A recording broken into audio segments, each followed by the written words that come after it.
लखनऊ में 3 नवंबर 2023 को प्रदेश के नगर विकास एवं ऊर्जा मंत्री ए.के. शर्मा ने कहा कि रिन्यूएबल एनर्जी से भारतीय संस्कृति के मूल मंत्र प्रकृति के संरक्षण और संवर्धन को मिलेगा बल।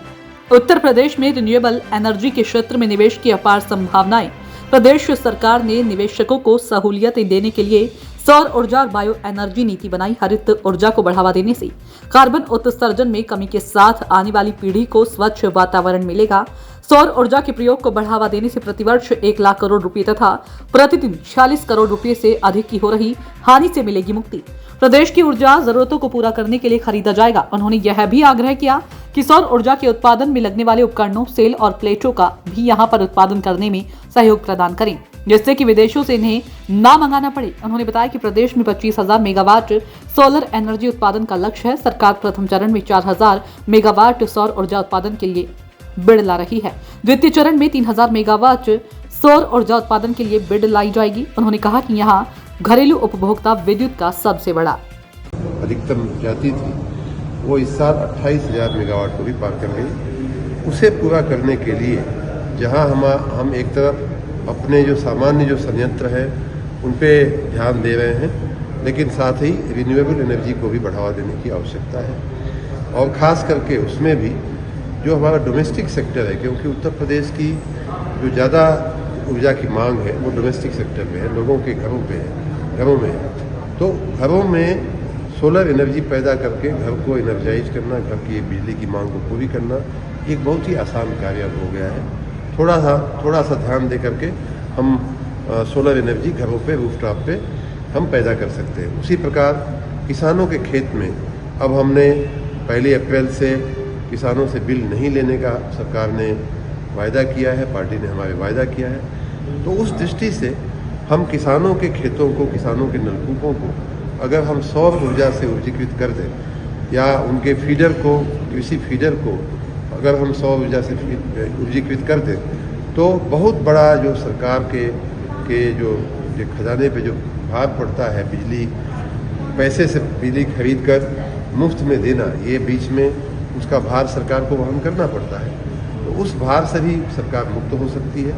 और इस दिशा में जैसा कि आपने देखा कि देश के भी, विदेश के भी की भी कंपनियां, उद्योग इस काम में लगने को तैयार है। जापान के लोग भी आज यहाँ इसीलिए हमारी बात सुनने को आए थे कि वो लोग इस काम में इन्वेस्ट करना चाहते हैं। और फीडर को सोलराइज करना हो, या खेतों को सोलराइज करना हो, या घरों को करना हो, या सामान्य रूप से सोलर पार्क में सौर ऊर्जा का उत्पादन करके ग्रिड में उसे देना हो, बेचना हो, या उद्योगों में उसका उपयोग करना हो, ये सारी बातों में इंडस्ट्री आगे बढ़ने को तैयार है।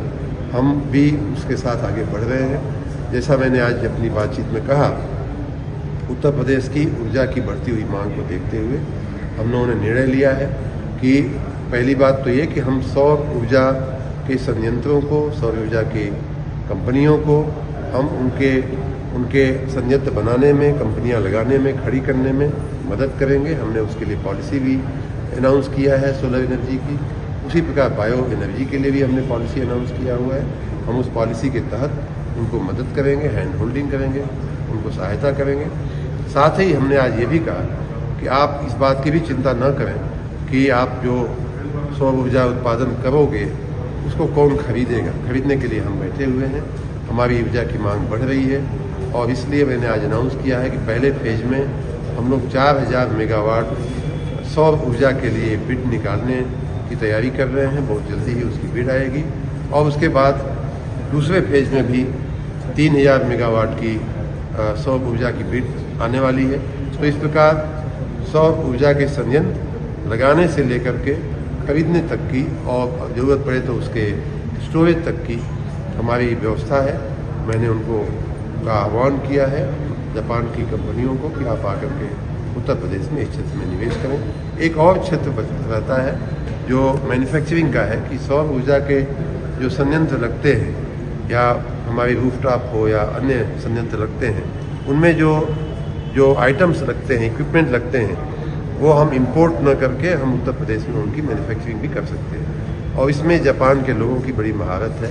मैंने उनको उस दृष्टि से भी इनवाइट किया है कि आप उत्तर प्रदेश में ही आकर के अपने मैन्युफैक्चरिंग भी करिए और साथ में ऊर्जा का उत्पादन करिए। आने वाले त्योहारों में इसकी बात अच्छे जो त्यौहार गए हैं, नवरात्रि गई है, दशहरा गया है, उसमें भी हमने 24 घंटे बिजली देने का वादा भी किया था, उस वादे को पूरा भी किया है। उसी प्रकार दिवाली के दिनों में, छठ के दिनों में भी हम 24 घंटे बिजली देने का हमारा वादा है और हम उसको भी पूरा करेंगे।